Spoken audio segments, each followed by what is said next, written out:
નમસ્કાર મિત્રો, only GK ચેનલમાં આપ સર્વેનું હાર્દિક સ્વાગત છે। તો મિત્રો, આજના વિડીયોમાં આપણે પાઠ્યપુસ્તક આધારિત એમસીક્યુ સિરીઝમાં ધોરણ 11 આર્ટ્સની જે હિસ્ટ્રીની એટલે કે ઇતિહાસની જે બુક છે તેમાં જેટલા પણ એમસીક્યુ આપ્યા છે એ તમામ એમસીક્યુ આપણે આ વિડીયોમાં કવર કરીશું। તો મિત્રો, વિડીયોને એન્ડ સુધી જોઈજો અને ચેનલ પર નવો હોય તો ચેનલને સબસ્ક્રાઈબ કરી લેજો। તો મિત્રો, પહેલો પ્રશ્ન જોઈશું। અવશેષોનો સમય નક્કી કરવા માટે કઈ પદ્ધતિ અપનાવવામાં આવે છે? તો જે અવશેષોનો સમય નક્કી કરવા માટે અપનાવવામાં આવતી પદ્ધતિ એને C14 એટલે કે C14 કહેવામાં આવે છે। પ્રશ્ન નંબર 2, બૌદ્ધ સાહિત્યમાં સૌથી મહત્વપૂર્ણ ગ્રંથ કયો છે? તો મિત્રો, એ ગ્રંથ છે ત્રિપિટક। પ્રશ્ન નંબર 3, રાજતરંગિણીની ગ્રંથના રચયિતા કોણ છે? તો જે આ રાજતરંગિણી ગ્રંથ છે તેના રચયિતા છે કલ્હણ। સંગમ સાહિત્યની રચના ક્યાં થઈ હતી? તો જે આ સંગમ સાહિત્ય છે તેની રચના મદુરાઈમાં થઈ હતી। પ્રશ્ન નંબર 5, ભારતના કયા સિક્કા સૌથી જૂના હોવાનું મનાય છે? તો જે પંચમાર્કના સિક્કા છે તે સૌથી જૂના સિક્કા હોય એવું માનવામાં આવે છે। આગળનો પ્રશ્ન જોઈશું। હડપ્પીયન સભ્યતાની શોધ ક્યારે થઈ હતી? તો જે હડપ્પીયન સભ્યતા છે તેની શોધ ઈસવીસન 1921માં થઈ હતી। ખેડેલા ખેતરના પુરાવા ક્યાંથી મળી આવ્યા છે? તો આ ખેડેલા ખેતરના પુરાવા કાલીબંગનથી મળી આવ્યા છે। હડપ્પીયન સભ્યતામાં સ્ટેડિયમના પુરાવા ક્યાંથી મળી આવ્યા છે? તો સ્ટેડિયમના પુરાવા ગુજરાતના કચ્છના જે ધોળાવીરા છે ત્યાં મળી આવ્યા છે। હડપ્પીયન સભ્યતાના લોકો કઈ ધાતુથી અજાણ હતા? તો જે હડપ્પીયન સભ્યતાના લોકો હતા તે લોખંડ ધાતુથી અજાણ હતા। ધોળાવીરા ભારતના કયા રાજ્યમાં આવેલું પુરાતત્વીય સ્થળ છે? તો ધોળાવીરા એ ગુજરાતના કચ્છ જિલ્લામાં આવેલું એક પુરાતત્વીય સ્થળ છે। ઋગ્વેદમાં કેટલા સૂક્તો આવેલા છે? તો ઋગ્વેદમાં ટોટલ 1028 જેટલા સૂક્તો આવેલા છે। આર્યો ભારતમાં સૌપ્રથમ કયા પ્રદેશમાં રહેતા હતા? તો જે આર્યો હતા એ ભારતમાં સૌપ્રથમ સપ્તસિંધુ પ્રદેશમાં રહેતા હતા। આર્યોનું મૂળ વતન કયું હોવાનું મનાય છે? તો આર્યોનું મૂળ વતન છે યુરેશિયા। કયા વેદમાં આર્ય અને અનાર્ય સંસ્કૃતિનો સમન્વય જોવા મળે છે? તો એ વેદ છે અથર્વવેદ। ઋગ્વેદમાં દર્શાવેલ સપ્તસિંધુ પ્રદેશ વર્તમાન ભારતનો કયો પ્રદેશ હોવાનું સવિશેષ સંભવ છે? તો એ વિસ્તાર છે પંજાબ। મુખ્ય ઉપનિષદોની સંખ્યા કેટલી છે? તો જે મુખ્ય ઉપનિષદો છે તેની સંખ્યા ટોટલ 11 છે। પદ્ય સ્વરૂપે રચાયેલ ઉપનિષદનું નામ આપો। તો એ છે કેનોપનિષદ। છડ દર્શન એટલે શું? તો છડ દર્શન એટલે છ દર્શન। સાંખ્ય દર્શનના રચયિતા કોણ ગણાય છે? તો જે સાંખ્ય દર્શન છે તેના રચયિતા મહર્ષિ કપિલ છે। આધ્યૈતવાદના પ્રેરણતા કોણ છે? તો જે અદ્વૈતવાદ છે તેના પ્રેરણતા છે શંકરાચાર્ય। દક્ષિણ ભારતમાં જૈન ધર્મના પ્રવક્તા કોણ હતા? તો એ હતા ભદ્રાબાહુ। જૈન શાસ્ત્રોના મતાનુસાર કુલ કેટલા તીર્થંકર થયા?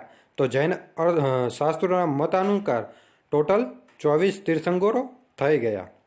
મહાવીર સ્વામીએ કઈ ભાષામાં લોકોને ઉપદેશ આપ્યો હતો? તો એ હતો અર્ધમાગધી। ગૌતમ બુદ્ધના ગોત્રનું નામ શું હતું? તો જે ગૌતમ બુદ્ધ હતા તેમના ગોત્રનું નામ હતું ગૌતમ। ત્રિપિટક કઈ ભાષામાં લખાયેલું છે? તો જે ત્રિપિટક છે તે પાલી ભાષામાં લખાયેલું છે। કયા પાલી ગ્રંથમાં ગણરાજ્યોના નામોની યાદી આપેલી છે? તો એ છે અંગુત્તર નિકાય। કઈ નૃત્યાંગનાએ પોતાનું આમ્રવન બુદ્ધના શરણે ધર્યું હતું? તો એ હતા મહાવીર સ્વામીના નિર્વાણ સ્થાનનું નામ શું છે? તો એ છે પાવાપુરી। ગૌતમ બુદ્ધના નિર્વાણ પામ્યા તે સ્થાન કયું છે? તો એ છે કુશીનગર। સિકંદરને ભારત પર ચડાઈ કરવા માટે મદદ કરનાર ભારતીય કોણ હતો? તો એ હતા આભિકુમાર। અશોકના શિલાલેખો કઈ લિપિમાં જોવા મળે છે? તો જે અશોકના શિલાલેખો છે તે ખરોષ્ઠી લિપિમાં જોવા મળે છે। અશોકનું હૃદય પરિવર્તન કયા યુદ્ધથી થયું હતું? તો કલિંગના યુદ્ધથી. અર્થશાસ્ત્રના રચયિતા કોણ છે? તો અર્થશાસ્ત્ર છે તેના રચયિતા છે ચાણક્ય. મેગેસ્થીનીઝ કયા દેશના રાજદૂત હતા?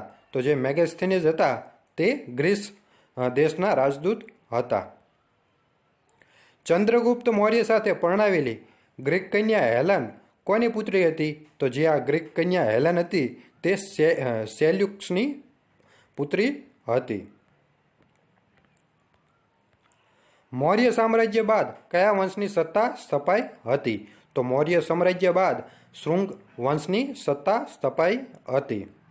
સંગમ સાહિત્યની ભાષા કઈ હતી? તો જે સંગમ સાહિત્ય હતું તેની ભાષા હતી તમિલ ભાષા. કયા સ્થળેથી રોમ સાથેના ભારતીય વેપારના પુરાવા પ્રાપ્ત થયા છે? તો એ છે અરિકા મેન્ડુ. મલિંદ પાન્હો ગ્રંથ કયા રાજા સાથે સંકળાયેલ છે? તો એ સંકળાયેલ છે મિનેન્ડર સાથે. કૌરવ પાંડવ યુદ્ધ વર્ણવતા ગ્રંથ મહાભારતનું મૂળ નામ શું હતું? તો એનું નામ હતું જય સંહિતા. કયા વર્ષને ગુપ્ત સંવંત કહેવામાં આવે છે? તો ઈસવીસન 320થી ગુપ્ત સંવંતની સ્થાપના થઈ હતી. કયા ગુપ્ત રાજવીને ભારતનો નેપોલિયન કહેવામાં આવે છે? તો જે સમુદ્રગુપ્ત છે તેને ભારતનો નેપોલિયન કહેવામાં આવે છે. કયા ગુપ્ત રાજાએ શૈલલેખ જૂનાગઢમાંથી મળી આવ્યો છે? તો એ છે સ્કંદગુપ્ત. કુમારગુપ્ત વિશેની આધારભૂત માહિતી ક્યાંના અભિલેખમાંથી મળી રહે છે? તો એ છે ભીલસા અભિલેખમાંથી. કોના આક્રમણને કારણે ગુપ્ત સામ્રાજ્યનું પતન થયું હતું? તો હુણોના આક્રમણના કારણે ગુપ્ત સામ્રાજ્યનું પતન થયું હતું. પ્રાચીન યુગના ભારતનો છેલ્લો મહાન રાજવી કોણ હતો? તો એ હતો સમ્રાટ હર્ષવર્ધન. ગણિતશાસ્ત્રના પિતા કોણ ગણાય છે? તો ગણિતશાસ્ત્રના પિતા તરીકે આપણે આર્યભટ્ટને ઓળખીએ છીએ. સમ્રાટ ચંદ્રગુપ્ત એટલે કે વિક્રમાદિત્ય દ્વારા બંધાયેલા ધાતુનો વિજયસ્તંભ ક્યાં આવેલો છે? તો જે આ વિજયસ્તંભ છે તે દિલ્હી ખાતે આવેલો છે. સમ્રાટ હર્ષવર્ધનના સમયમાં કયો ચીની પ્રવાસી ભારતમાં આવ્યો હતો? તો એ હતો યુએન સાંગ. વર્તમાન વિયેતનામ પૂર્વે કયા નામથી ઓળખાતું હતું? તો જે વિયેતનામ છે તે પહેલાં ચંપા નામે ઓળખાતું હતું.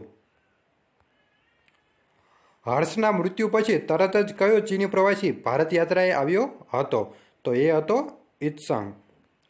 લીલાવતી અને બીજગણિત ગ્રંથો કયા ગણિતશાસ્ત્રીએ લખ્યા હતા? તો એ લખ્યા હતા ભાસ્કાચાર્યએ. ઇલોરાની ગુફામાં કયું મંદિર આવેલું છે? તો જે ઇલોરાની ગુફા છે તેમાં કૈલાસ મંદિર આવેલું છે.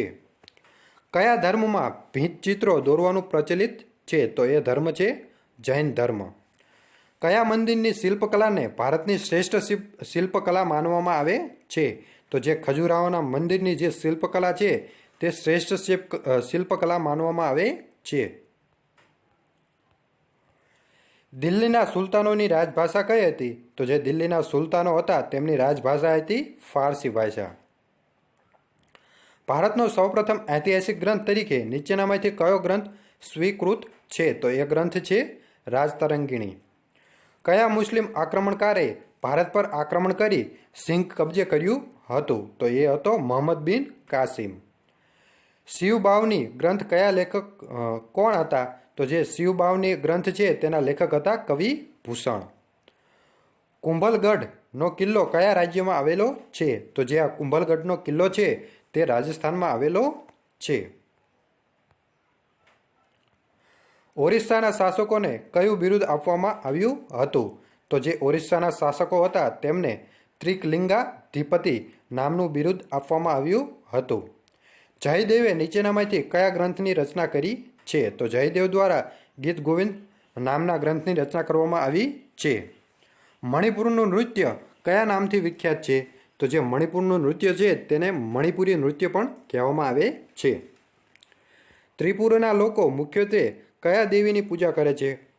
તો જે ત્રિપુરાના લોકો છે તે મુખ્યત્વે દુર્ગા પૂજા કરે છે.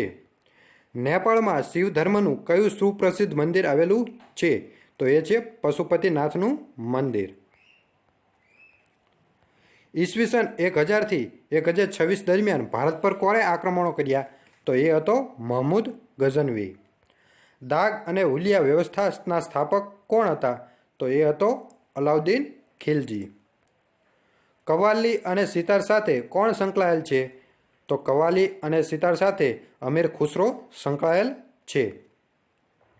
તરંગી યોજનાઓ માટે કયો સુલતાન કુખ્યાત છે? તો એ છે મોહમ્મદ તુઘલક. પાણીપતનું પ્રથમ યુદ્ધ ક્યારે થયું હતું? તો પાણીપતનું પ્રથમ યુદ્ધ 1526માં થયું હતું. પાણીપતનું બીજું યુદ્ધ 1556માં થયું હતું અને પાણીપતનું ત્રીજું યુદ્ધ 1761માં થયું હતું. અકબરનો જન્મ ક્યાં થયો હતો? તો જે અકબર હતો તેનો જન્મ અમરકોટમાં થયો હતો અને જે ઔરંગઝેબ હતો તેનો જન્મ ગુજરાતના દાહોદમાં થયો હતો. જહાંગીરની બેગમ નૂરજહાંનું મૂળ નામ શું હતું? તો જે નૂરજહાં હતી એનું મૂળ નામ મહેરુનિસા હતું. શાહજહાંએ પોતાની બેગમની યાદમાં કઈ ઇમારત બંધાવી? તો એ ઇમારત છે તાજમહેલ. ઔરંગઝેબે તેની બેગમનો મકબરો ક્યાં બંધાવ્યો હતો? તો જે ઔરંગઝેબ છે તેને તેની બેગમનો મકબરો ઔરંગાબાદ ખાતે બંધાવ્યો હતો. તો મિત્રો આ હતા જે ધોરણ 11ની જે ઇતિહાસની જે બુક છે તેમાં જેટલા પણ આ એમસીક્યુ આપ્યા છે તે બધા જ એમસીક્યુ આપણે આ વિડીયોમાં કવર કરી લીધા છે. તો મિત્રો હું આશા રાખું છું કે મારો આ વિડીયો તમને પસંદ આવ્યો હશે. તો વિડીયોને એક લાઇક કરી દો. ચેનલ પર નવા હોય તો ચેનલને સબસ્ક્રાઈબ કરી લો અને અમારી ટેલિગ્રામ તેમજ વોટ્સઅપ ગ્રુપમાં જોઈન થવા માટે ડિસ્ક્રિપ્શનમાં લિંક આપેલી છે, ત્યાં જઈ તમે જોઈન થઈ શકો છો. તો મિત્રો મળીએ નેક્સ્ટ વિડીયોમાં. ત્યાં સુધી જય હિન્દ, જય ભારત.